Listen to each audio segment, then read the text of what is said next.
A young monk had been at the monastery for 3 years. He meditated every morning, he studied the teachings, he worked in silence. He followed every instruction.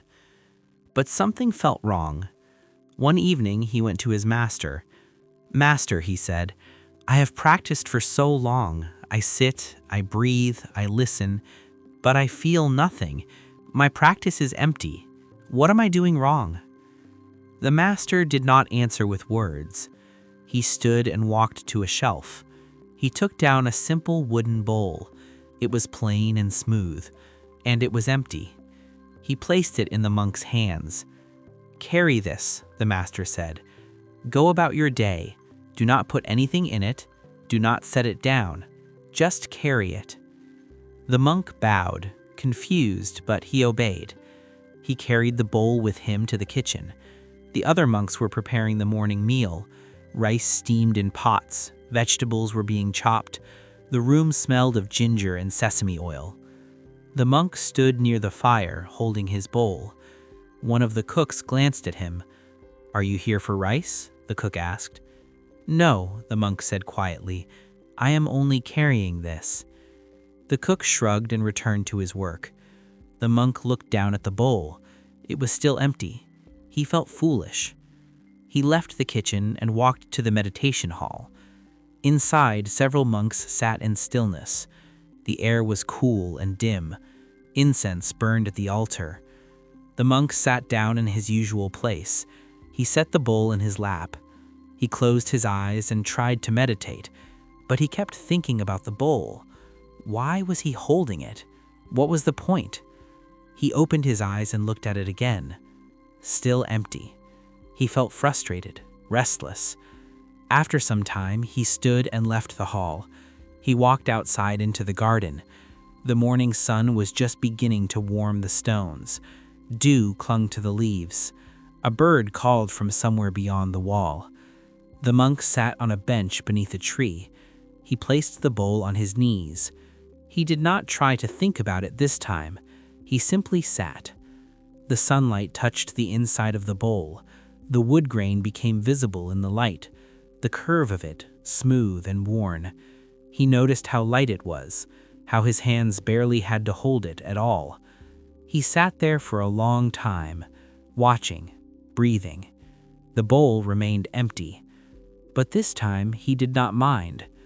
When the sun was higher, he returned to the master. He bowed and held out the bowl. "Master," he said, "I carried it all morning. It is still empty. I do not understand." The master took the bowl and turned it over in his hands. "When you were in the kitchen, what did you see?" "I saw the others cooking. I smelled the food. I stood there holding the bowl." "And in the meditation hall?" "I sat. I tried to meditate, but I kept thinking about the bowl." "And in the garden?" The monk paused. "I stopped thinking," he said. "I just sat with it." The master nodded. The bowl was empty the entire time, but each time you saw it differently. In the kitchen, it made you feel foolish. In the hall, it distracted you. In the garden, it became still. He handed the bowl back to the monk.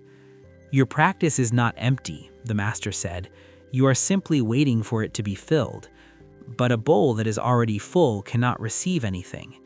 Emptiness is not the problem, it is the condition for everything else."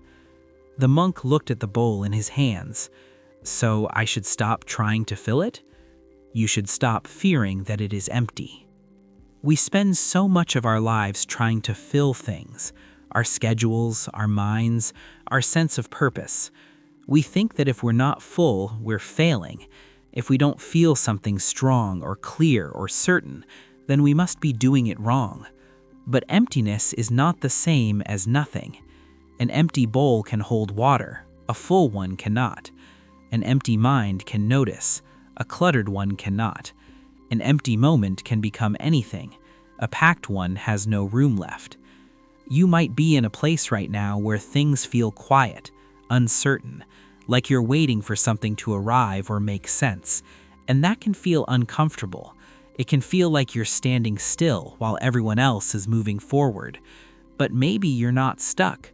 Maybe you're just open. Think about the monk in the kitchen. He saw the bowl as useless because everyone else was busy. He compared. He felt out of place. In the meditation hall, he tried to force meaning into the bowl. He kept asking why. He couldn't let it be what it was.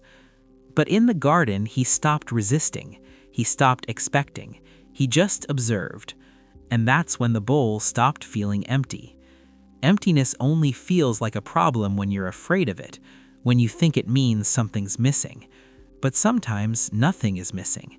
You're just in between. You're just breathing. You're just here. And that's okay. You don't always need to be progressing. You don't always need to feel inspired or driven or full of answers. Some days, some seasons, you're just holding the bowl. And that's enough. Because the bowl isn't the point. The point is what you do while you're holding it. Do you panic? Do you compare it to others? Do you fill it with noise just to avoid the silence? Or do you sit with it? Do you let it be light?